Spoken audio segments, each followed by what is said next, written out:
something to be applied or something to be implemented, but and it is shaped by the political, social, technical, and ecological conditions within which and through which it operates. And through that process, of course, then it enables particular forms of spatiality or temporality and relations, while at the same time hindering some kind of relations. And understanding this agency is crucial, in my opinion, to initiate this transformative governance for the future of our ocean. But how does law do so? So in this presentation, I won't have time to answer that big question, but I will explore some elements of the question, and especially taking into account its relationship with the Indian Ocean. And I will proceed with 3 points. So to start with, I will develop how law enables or constrains governance possibility. Then I will discuss practices in the Indian Ocean that can inspire these desirable pathways to finally leave you with some key considerations to kind of pursue this conversation to reimagine ocean law and policy for the future. So, as I said, norms, institutions, and legal processes are not passive instruments. And taking inspiration from science and technology studies, scholars have studied law as forming, reforming, and performing social realities. And throughout time, law can generate distributional and cumulative effects, as well as it can enable path dependencies or enable and constrain transformative changes. And let me take an example that is connected to the law of the sea and more, specifically the conservation of marine living resources to see how this essential role unfold. So since the 17th century, the principles of freedom and sovereignty have facilitated the expansion of human activities. And of course, with it, the overexploitation of marine living resources, especially in areas adjacent to the coast. And to address the issue, the international community, of course, wanted to find a solution and has established a protective regime, for instance, through the exclusive economic zone under UNCLOS. And within its 40 plus years of existence, the EEZ regime has enabled the development of specific political, social, and technical arrangements that have advantaged some actors while marginalizing others. For instance, coastal states, for example, in the EEZ regime, need financial and infrastructural capacity to control and monitor their EEZ, mainly to leverage, the economic potential of the zone. But for developing countries, these capacities are lacking. And that has led to the outburst of illegal activities and as well the clash between artisanal fisher folk and industrial fishing's interest. And that has brought new struggles for the marine biodiversity, but as well for local communities. And again, we needed to find a solution. So to ensure marine biodiversity conservation, the solution that has been found is the designation of area-based management tools, including marine protected areas. So you can see that, I'm talking about special solutions here. There are other solutions, of course, but these examples are like to show you these patterns and these path dependencies in law of the sea.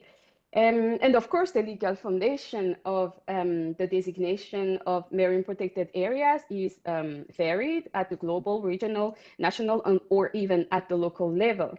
But we see that global targets and especially within the framework of the Convention on Biological Diversity, these targets have boosted the number of MPAs worldwide, and especially over the past decades.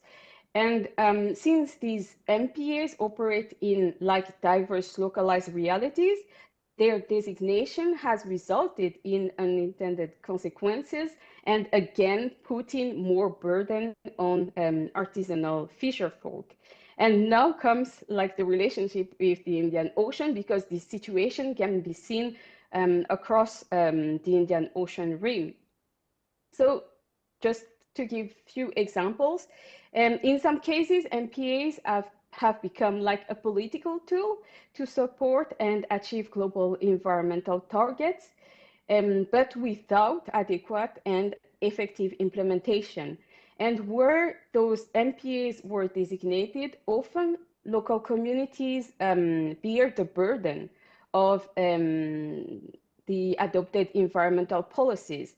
And this can be, for example, through social mobility, because in some project programs or regulations, artisanal fisher folk are incentivized to convert to other activities, or their fishing zones are displaced like further from their settlement. Or we can see as well a phenomenon of like criminalization, because in some countries there are rules. I think one of the presenter in one of the sessions mentioned that I mean, traditional seasonal fishing patterns have become illegal. So there was a problem between like the law enforcement and artisanal fisher folk. So in these cases, we can see that law performs short-term political compliance, but law constrain long-term community stewardship. So overall, existing norms, institutions, and legal processes are at the origin of path dependencies and as well distributional and cumulative effects. But looking into the future, they can enable or hinder the consideration of new perspectives and as well the change that we need in ocean governance. So a paradigm shift, I think, is needed to ensure like a more adaptive and flexible governance model to navigate the triple planetary crisis. And practices in the Indian Ocean region has a lot to offer in that sense. There are practices in the region that have resisted the existing state-centered, human-centered, and law-centered governance model. And I think they can inspire new types of governance model. I don't know how we could replicate them, but they are really interesting. For example, there are practices that recognize informal community-based mechanisms and integrate non-state actors as legitimate participants in the conservation of marine living resources at the national level, but as well, there are programs that extend this participation to the regional level. And I take the example of Madagascar because it's my country. So we have this, what we call a DINA, which is a long-standing customary system of law. It's a kind of code of conduct at the local level, and this code of conduct is developed and enforced by communities. And this code of conduct has been like recognized as part of the national law since the 1990s. And other example, there are also adaptive practices that rely on multiple stakeholder knowledge system. So for instance, I've seen that in Indonesia, correct me if it's wrong, because I know someone is from Indonesia somewhere in the room. There is this Sasi Laut, which is a traditional resource management practice. And this practice establishes fishing closures based on community observations of marine species behavior. So here, traditional ecological knowledge is then used to manage marine living resources or conserve marine living resources. So these examples showcase kind of how alternative and the informal system can like outperform formal and legal frameworks to foster governance models that are adaptive, but as well environmentally responsive and as well considerate to the local community. Such alternative systems do not necessarily need to clash with established legal frameworks. They can be complementary, but the thing is that they ought to be recognized and as well reinvigorated. So all in all, as food for thought, I would say that law enables and constrains governance possibilities, and in that context, it is essential to acknowledge that law performs differently depending on localized realities and the existing political, social, technical, and ecological arrangement within which it operates. And as the picture shows, the future is necessarily multiple, but law is at the core of these futures. But to break existing path dependencies, I think the central role of law is that it is meant to build bridges between the formal and informal mechanism across scales between multiple stakeholders in an inclusive and adaptive way. So thank you very much for your attention, and I would like to pursue this conversation through, I don't know, comments or questions. Thank you.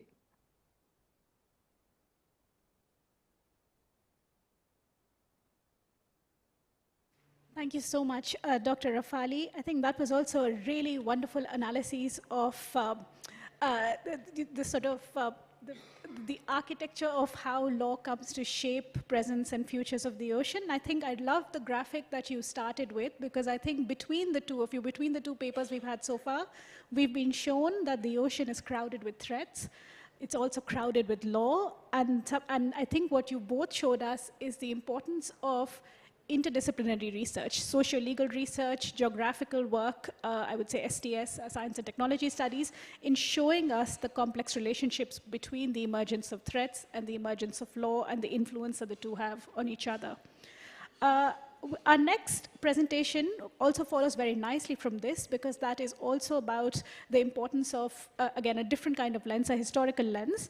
So Dr. Rian Derrig is going to talk to us about the emergence of an interesting and potentially extremely significant field of law called international redistributive law. And yet he's going to explain to us that to understand this body of rule, to understand the concepts and the work that they might do, a historical understanding is critical.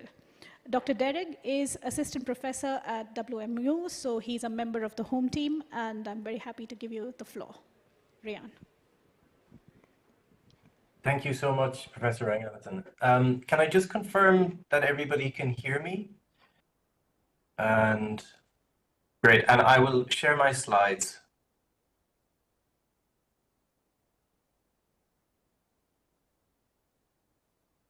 Can you see my slides? Okay, great. Well, thank you so much. It's really a pleasure to have the chance to speak to you today. Of course, I really regret not being there in person. I have been following the conference discussions for the last few days from a distance, and they've seemed excellent. And I'm sorry to miss out in that respect, but it's lovely to have the chance to speak to you in this way.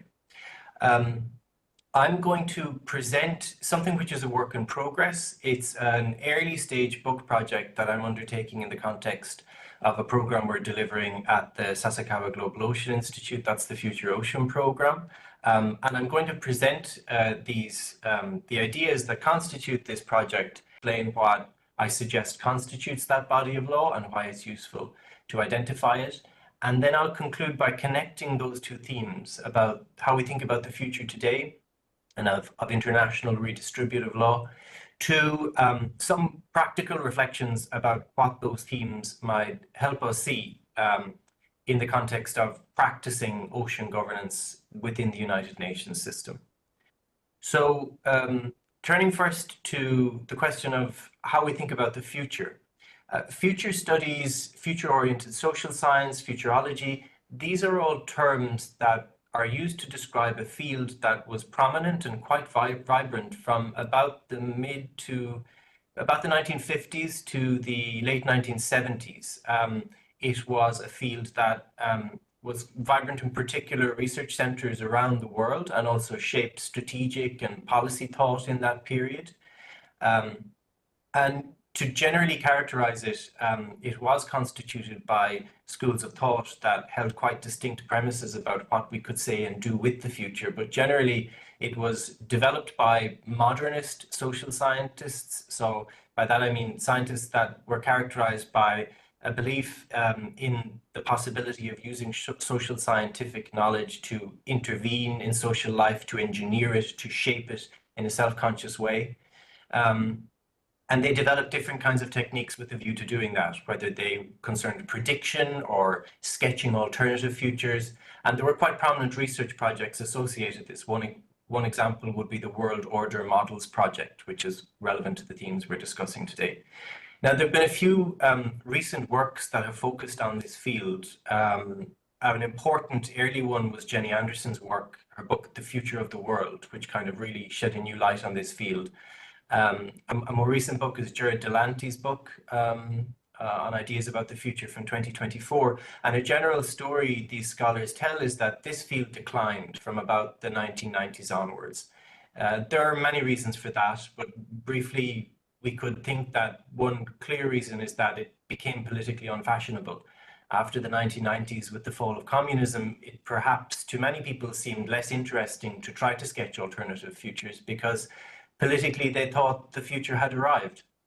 At the same time, within philosophy, social theory, sociology, a lot of more theoretically concerned thinkers also thought that the future had arrived and that what was important was to historicize, to become preoccupied with memory, with history, and to use that as a way to effect change in the present, but predominantly by looking to the past.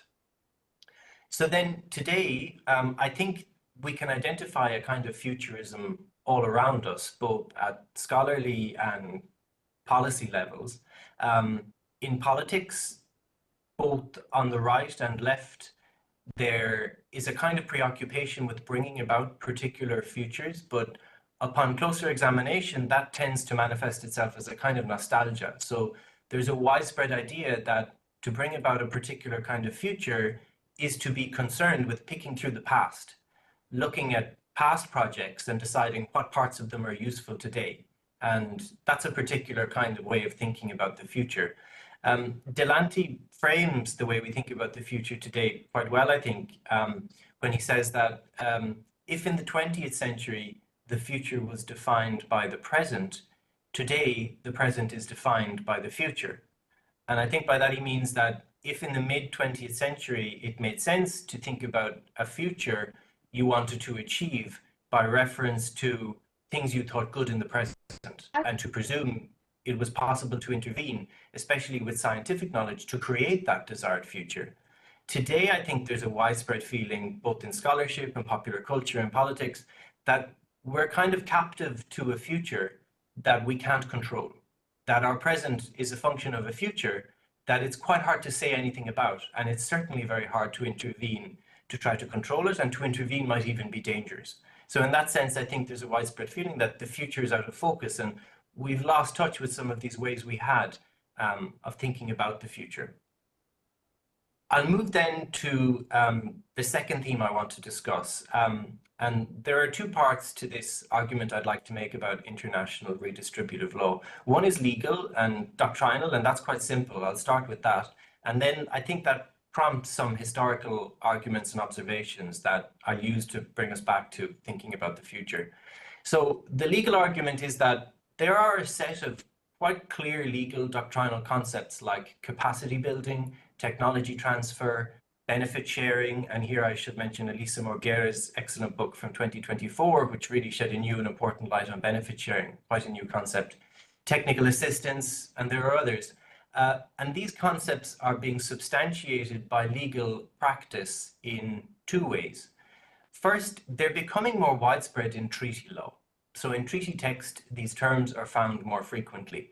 A good example is capacity building. That term doesn't appear in the United Nations Convention on the Law of the Sea, for example, at all. There is discussion of capacity, and there's text that talks about what we mean today when we talk about capacity building, but the term isn't there. It doesn't appear until the fish stocks agreement. And now in the BBNJ agreement, we have a whole part dedicated to capacity building, and the term is peppered throughout the other parts of the treaty as well. That's one case. Now, it's a bit different in the case of technology transfer, for example. That was quite a clear legal term in the 1970s, and that has a longer lineage. But the general point is that this set of concepts, which can be thematically related, are appearing more widely in treaty text, especially within international environmental law and in the law of the sea. The second way in which they're being substantiated by legal practice is that they're being given meaning through what could be called COP lawmaking more and more.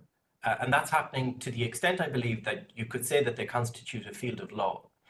COP lawmaking is a term that I think is useful as a way of conceptualizing what's happening when COPs, to conferences of the parties, to major multilateral treaties, especially within environmental law and the law of the sea, take decisions on an iterative basis, again and again, adding more and more substance and meaning and content to the legal concepts of which they're kind of custodians. And I think we could helpfully understand that type of lawmaking, which is novel, which has developed over the last decade or so, and which is becoming extremely important in international affairs and lawmaking, to debates about the quasi-legislative character of resolutions of the UN General Assembly that were quite active in the 1970s. It's a similar problematic that I think is being posed, that we have a new kind of lawmaking at the international level that doesn't quite fit into traditional categories or is a spin-off of traditional categories, and yet could be argued to be more and more important and is binding in important ways. An important aspect of this field of law, if we were to accept it as such, is that it's thematically diverse. It spans different treaty regimes, though as I say, it has particular traction in environmental law and the law of the sea, but it's unified by the aim of ameliorating global economic inequality. So it's in that sense that this field of law is made up of legal concepts that are redistributive in aim. The historical observations and argument that this prompts are, I think, threefold. So first, we could say that this field of law is animated by the sense of a future being out of focus that I just referred to. I don't think it's is best understood as animated by a coherent ideological program, though of course there are ideological elements to the conversation around these concepts.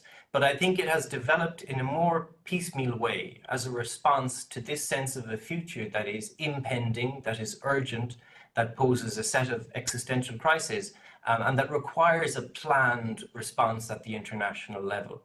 That sense of a future being out of focus, I think, can feel debilitating. That's a sentiment work within multilateral processes in environmental law and the law of the sea. And I think it's there that some of these ideas about how to talk about and conceptualize the future that we used to have might be useful to revisit.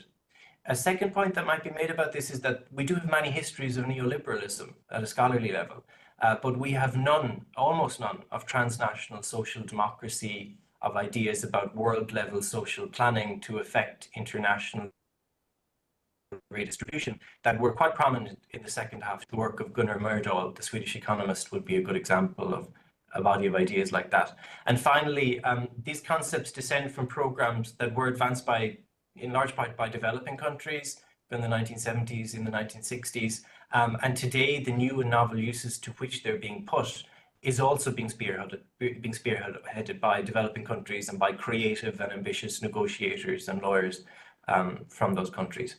So I'll bring my presentation to a conclusion by trying to connect these two themes of how we think about the future and of the utility of identifying a field of law we might call international redistributive law to ways we practice United Nations ocean governance. So a first observation might concern the BBNJ agreement.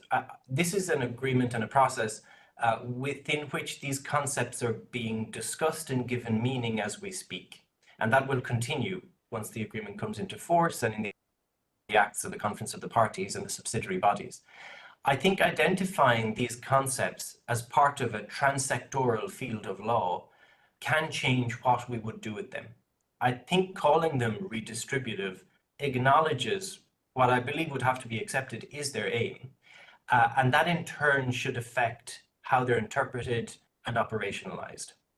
I think a second point that could be made is that identifying them as part of this field of law also facilitates what is often noted as a necessary conversation between different legal regimes about how these concepts should be developed together in concert. So between the BBNJ agreement and the United Nations Framework Convention on Climate Change, the Nagoya Protocol to the Convention on Biological Diversity, for example, it identifies that conversation legally and conceptually and allows it to proceed, I believe, in a useful way. It might even better reflect the realities of practice, for example, to train experts and delegates in something like international redistributive law, a topic that spans legal regimes, rather than in sectorally specific expertise.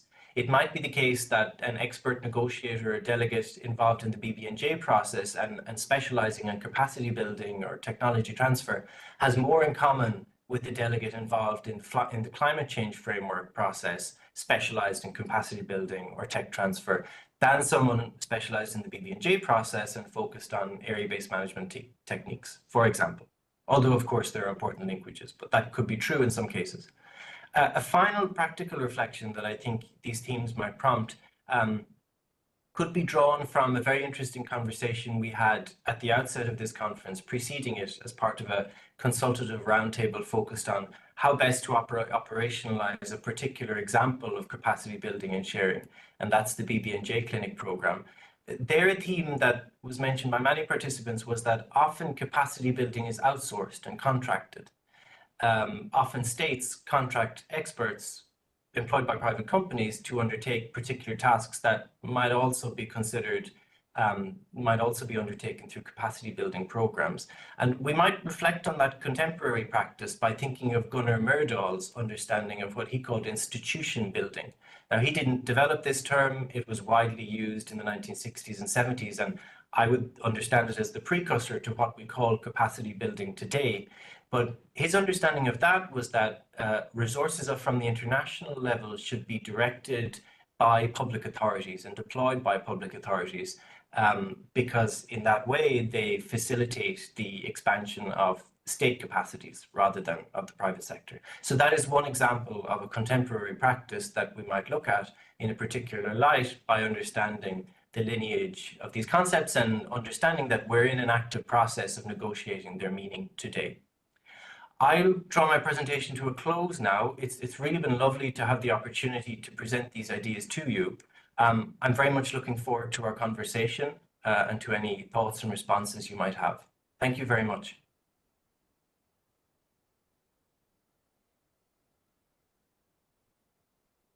Thank you so much, Ryan. And I must say, I completely share your desire for more histories, better histories, in fact, some histories at all of social democracy, of international planning, of, I would say, domestic histories of mixed economy experiments in India and around the world, because there's really an absence of considered thought on what the ideas here were and what the practices were.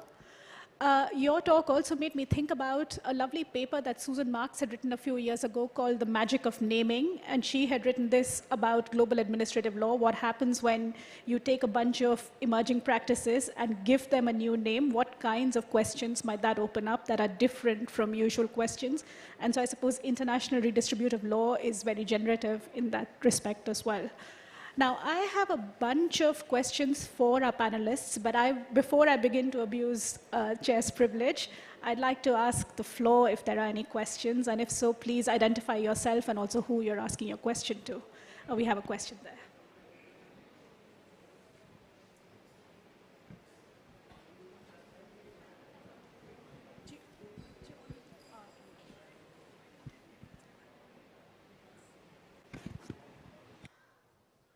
Thank you very much, all the panelists, for a very thought-provoking set of presentations. My question is for Dr. Derrig. Again, extremely thought-provoking, especially as it relates to your thinking around, is this something that negotiators in international negotiations should also be trained in? And I think as somebody who's sort of in these negotiations many a times, it does become clear when there are negotiators who are certainly inspired, and their arguments are infused by more history and ideological approaches when they make their arguments and how they come to their positions. I've always wondered, though, if ideological arguments ever lead to consensus. And sometimes the way that that's dealt with is like, recalling CBDR in the preamble as sort of our memory that history and social differences still exist. The other thing that I'd be keen to hear your comments about is as we establish scientific bodies, for example, under the BBNJ agreement, and also recent events that's taking place in the IPCC negotiation, there seems to be an ideological debate about science, not whether science is good or bad, but who's doing the science, who's paying for it, which in some ways some will argue is undermining science. Others will say, well, we need sort of the new era of science that has been more inclusive. I guess my question is, and I'm not taking a side on any of this, but rather to what end, does it lead to an end that is helpful, or do we circle because there is a hegemony that believes that power still is in the frame that it used to exist? Thanks. Thank you. Rian, do you want to answer that already, or do you want me to collect? Thank you so much. Okay, yeah, go ahead. As you wish, either is fine with me, whatever is best. No, go ahead, and then we'll collect some more after that. Okay, thank you. Thank you so much, Angelique, for this excellent question. The first part of your question concerning invoking ideology and history in the context of negotiations, the BBNJ agreement and the Intergovernmental Conference was a very useful case study of how that plays out. I agree with you, because there were a lot of legal concepts that were the subject of particularly tense negotiation that, had traced a direct line back to something like the new international economic order, discussions around the common heritage of humankind, for example. And I see your point. I think there was a widespread view that consensus is best found by focusing on details and not getting tied up in principle. That might work sometimes, but I suppose my argument would be that I think it can be useful to make more practical some discussions that have until now taken place in historical and ideological registers, but not quite in the same way. So what I mean is that I think future studies, this story I told about the future, they declined due to a kind of a critique about the possibility of consciously intervening to change the future. And they were kind of replaced by an exercise of exploring the past as a reservoir of future possibilities, because there was an idea that that's all we had. And I think that it would be good if that was left behind to a greater extent. And in some of these negotiations, if these concepts were used in an explicitly forward-looking way. So they will always have their lineage and their descendancy from these important programs. And it's important to understand that. But I also think what I'm trying to achieve with this project is to place a more future-oriented spin on them, to explore how they're being used now. I think the real story is there. It's in how creative lawyers, negotiators, politicians are using them today to achieve aims that are important today.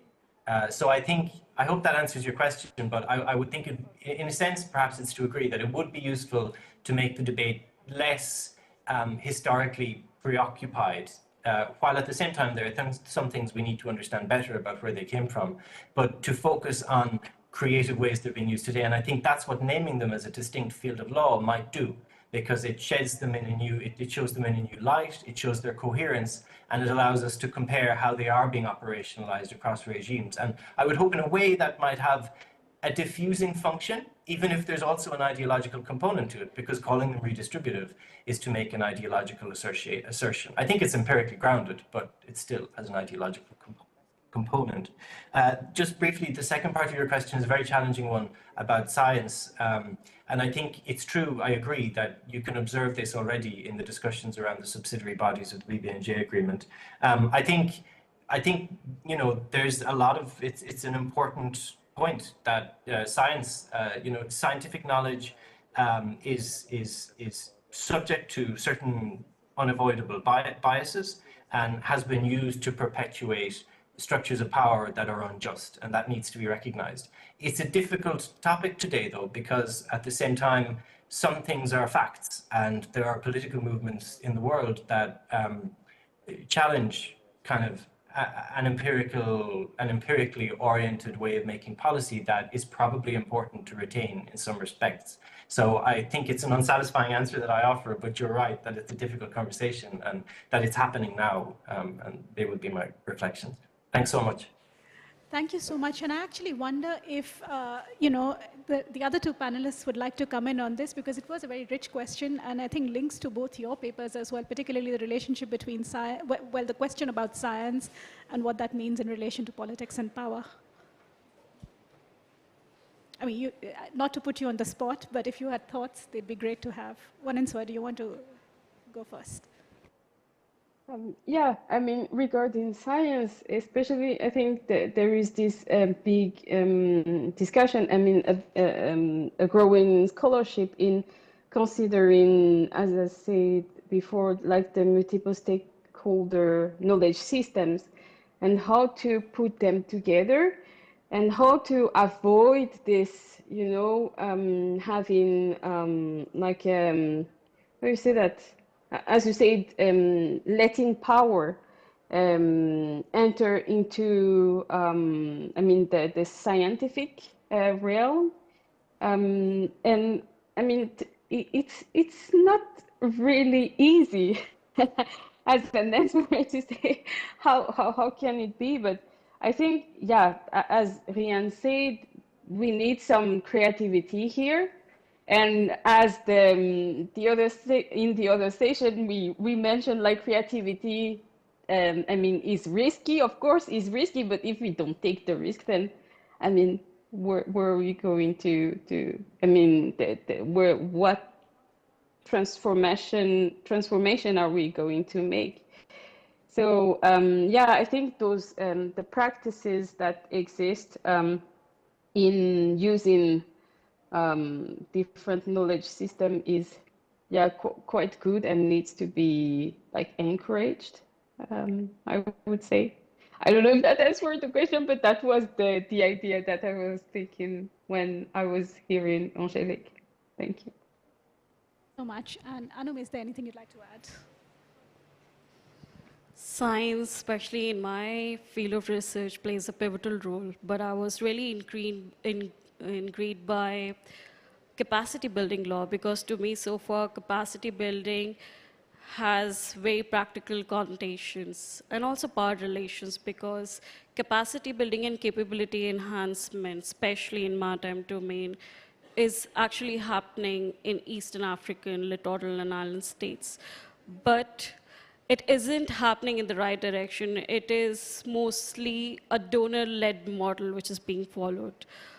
I hope and I wish that it soon turn towards a recipient-based model catering to the needs, what exactly these littoral or island states needs to evade the challenges of non-traditional maritime security threats. Thank you, and that actually maybe in a way reinforces the question you asked. Great. Other questions for our panelists? Yes, please.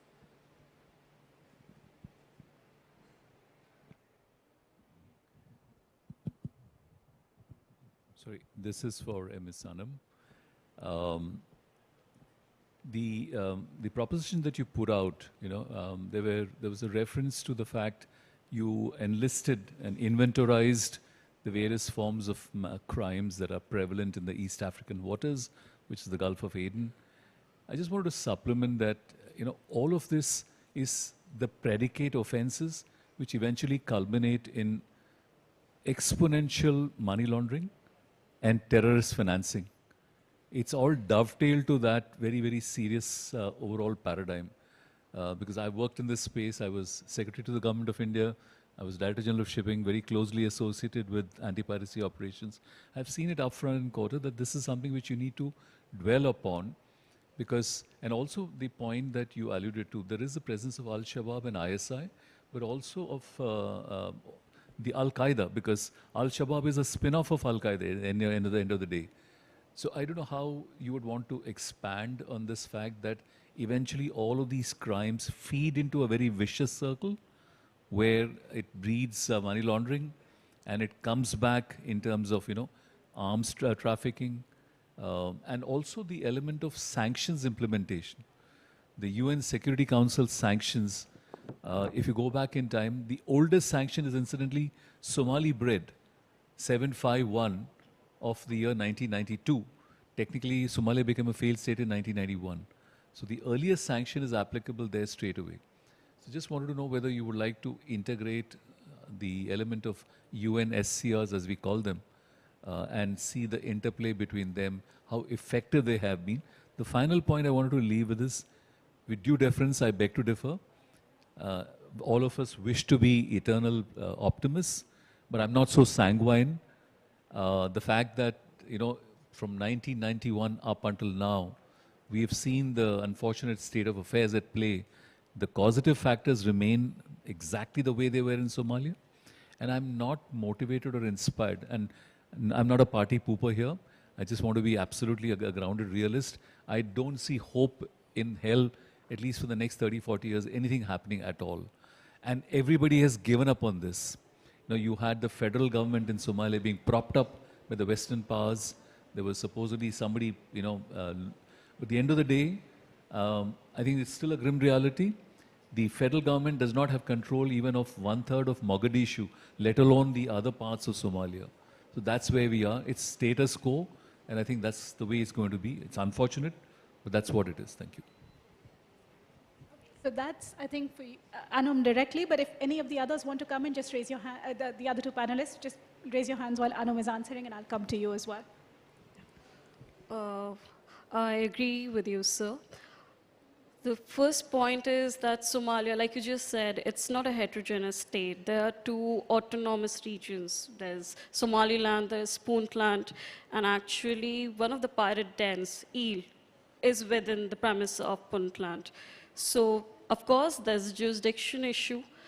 And then UNSCs, since 1991, I think almost many sanctions have come. But the thing is that who is going to implement them effectively? For example, since Houthis started attacking since October 2023, so there is a shift of interest that happened. Suddenly, all the deployed forces went towards the Red Sea, and then there was this paucity of security, and they just took advantage of it. So it's a very opportunistic move. And actually, insecurity at sea is a factor of insecurity on land. So that's primarily the question. What data needs to be analyzed in this? Why are we not analyzing the insecurity on land first towards tackling the insecurity at sea? So that's my major takeaway on this. Yes, of course.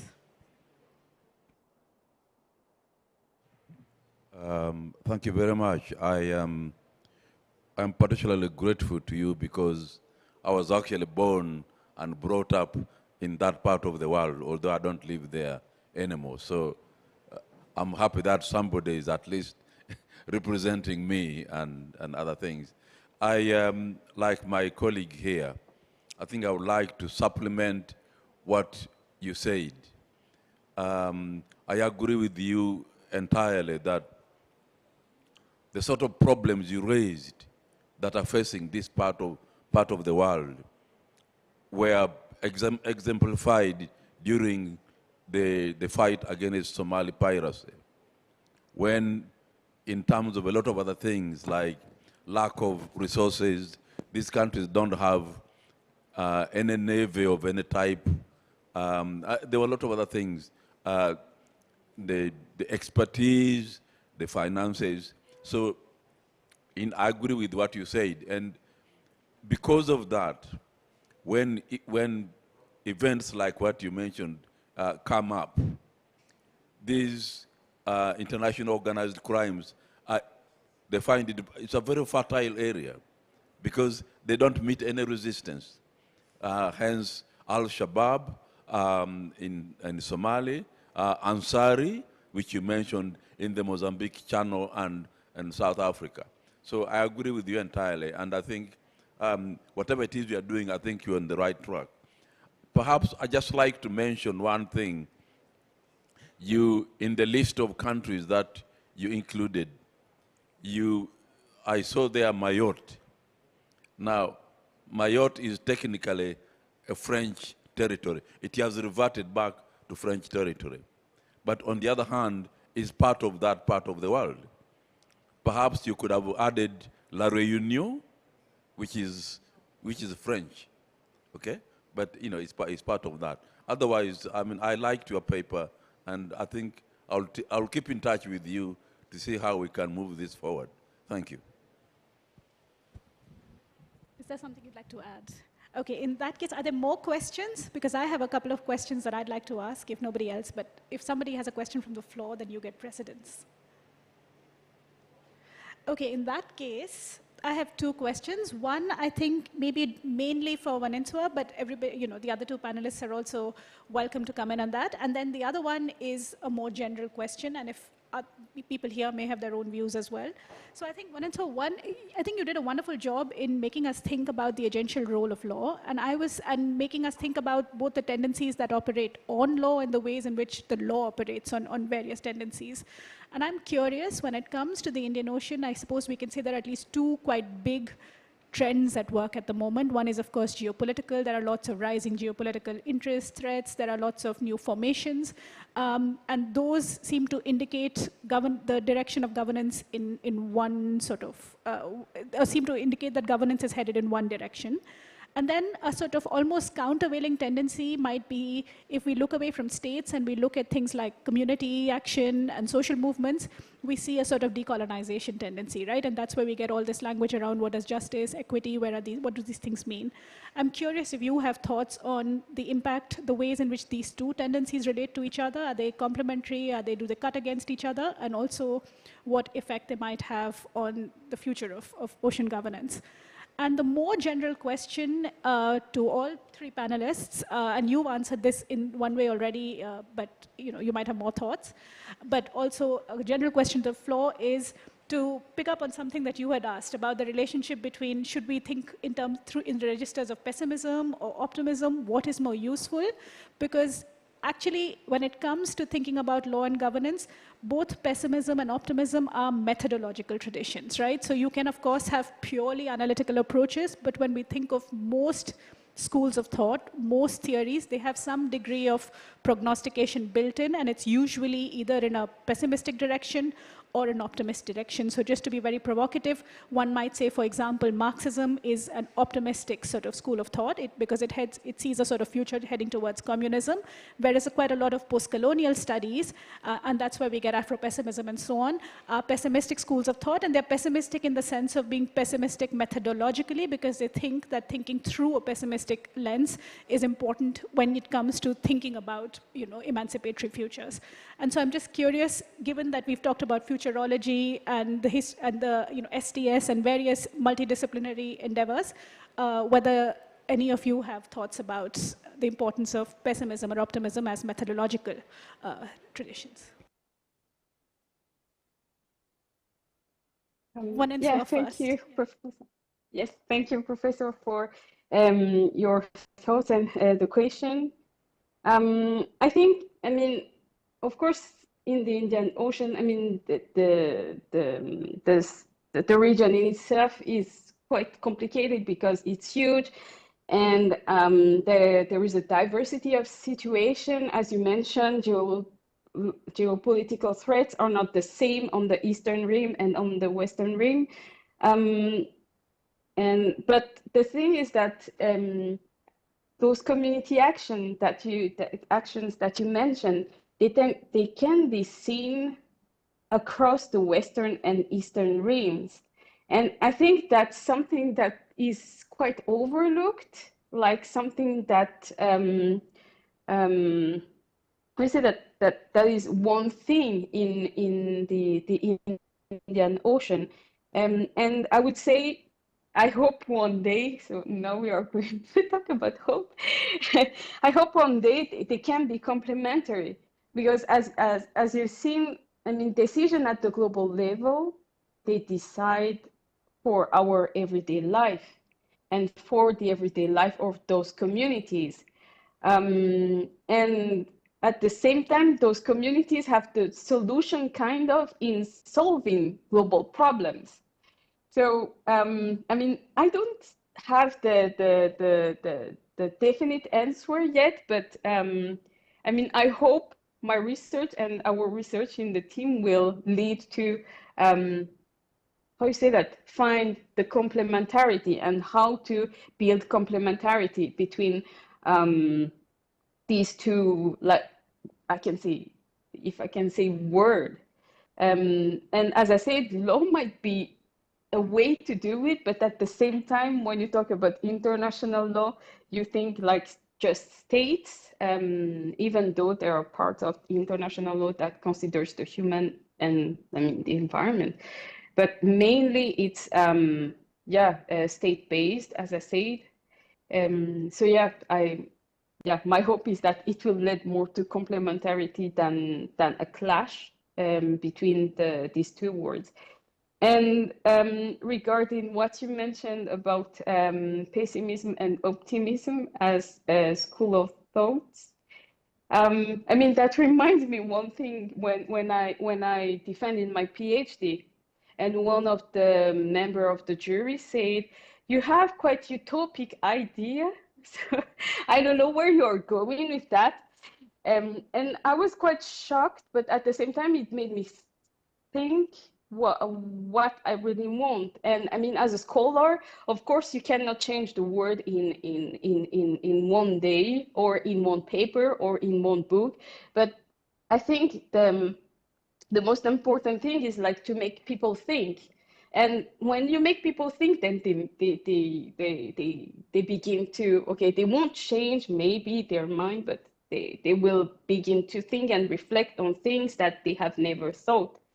So I don't know if I would choose between the two. I would say I would be more on the optimistic side. But yeah, I think it's really important to have this. How you say that? This I don't know. I cannot say emotional perspective, but this perspective of pessimism and optimism as a way of thinking and school of thought. Thank you. Thank you so much. Rian, would you like to come in? And I'll give you the last word. Sure, thank you. I'll just say something brief about pessimism and optimism. I think my instinct is to say that I would feel that pessimism has been a dominant school of thought maybe over the last 20, 30 years. Schools of philosophy that are associated with pessimism in the way you describe as an ontological question have kind of dominated. And I would probably say that we've tried it for a while and maybe we should try optimism again. I think that just on a fairly simple level, it has come to feel perhaps that there's something a bit too paralyzing about the level of critique which some of these philosophical approaches have reached today, especially in view of the type of future we consider when we think of the different crises we face. I think, you know, all of these movements of thought are probably circular, they probably oscillate, and I think that period was hugely important, especially because it responded to a period of violence that preceded it. Intellectual violence, which also perpetrated physical violence through the type of modernist social science I spoke about and through the future studies that I spoke about. That brought a violence with it, and it was important to correct and critique that. But it might be the case that we've overcorrected. And I think that we have probably lost a faith in the possibility of intervening to change and shape social life that we had to a greater extent in the middle of the 20th century. And we might want to refine that without all of the violence to the extent that that's possible, but we probably need to refine some of it. I think that would be my instinctive response.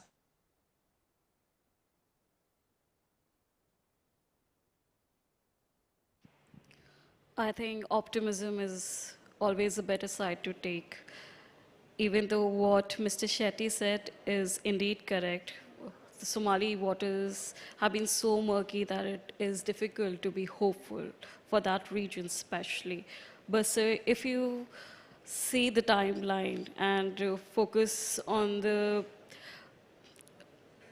time period, especially between 2005 to 2008 and 2008 to 2012, I think we have come really far from that journey. Even though it is because of the international presence, international navies, but still stabilization did come. It is a heavy task activity, but at the same time, even if the stakes are high, we need to focus more on who is calling the stakes. So it is like bringing these voices, bringing more Somali voices on the negotiation table. That matters the most. In the region, South Africa once was doing great, but now Kenya is actually coming up. For example, Maritime Security Risk Register, who would have thought that? But what is exactly bothering you matters the most. These are cross-cutting waters. What has been happening in Somalia is actually impacting Kenya. This is how exactly, I think, hopefulness prevailed. It is just that one country, for example, I give you how you can eradicate IUU fishing in the region. There's something called Post-States Measures Agreement. It is a legally binding treaty. It is just that there are 38 littorals and island states in Africa. Only 23 have ratified it, and 4 have signed it. So it's something which needs to come from within. It's like a political impetus needs to come. I mean, how hard it is to transform your own national policies. So it's both ways. We also have to be hopeful, and they also have to try hard. Thank you for that. I know we are completely out of time, but I think we have one really eager question. So, okay, very brief question. Yeah, okay.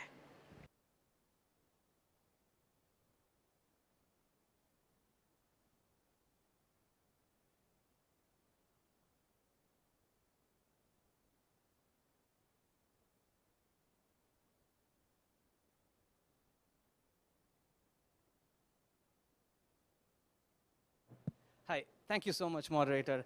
I just have to add on to a comment you made. The region is crowded with pollution, crowded by law. It's also crowded by coloniality. So I would like to ask the panel, how does the role of law, or how do you envision the future in breaking away from colonial consciousness, or in decolonizing the region in terms of thought, in terms of envisioning a future ocean governance? Thank you. So I think that's a great question, but I'm afraid I'm not sure we have the time for answers. Why don't we take that as actually a really important question to take away and think with, because I think you have asked the question for the Indian Ocean region. And with that, it remains for me to say thank you very much to our panel, thank you to all our speakers, thank you also for your questions, and thank you to the organizers for what has been a really marvelous 2 days. Thank you.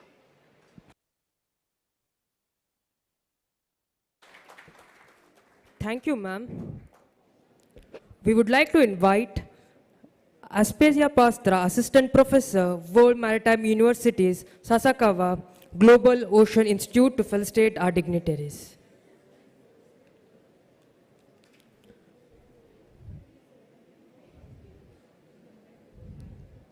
Firstly, our moderator, Surbhi Rangnathan.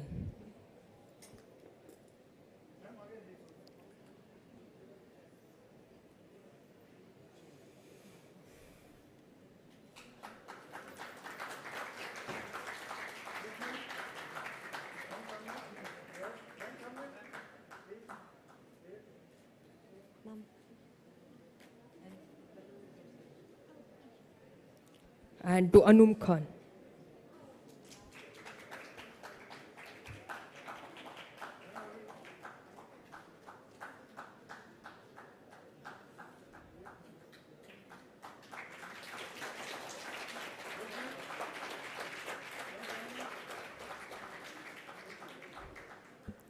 Thank you, ma'am. We will shortly begin with a concluding ceremony.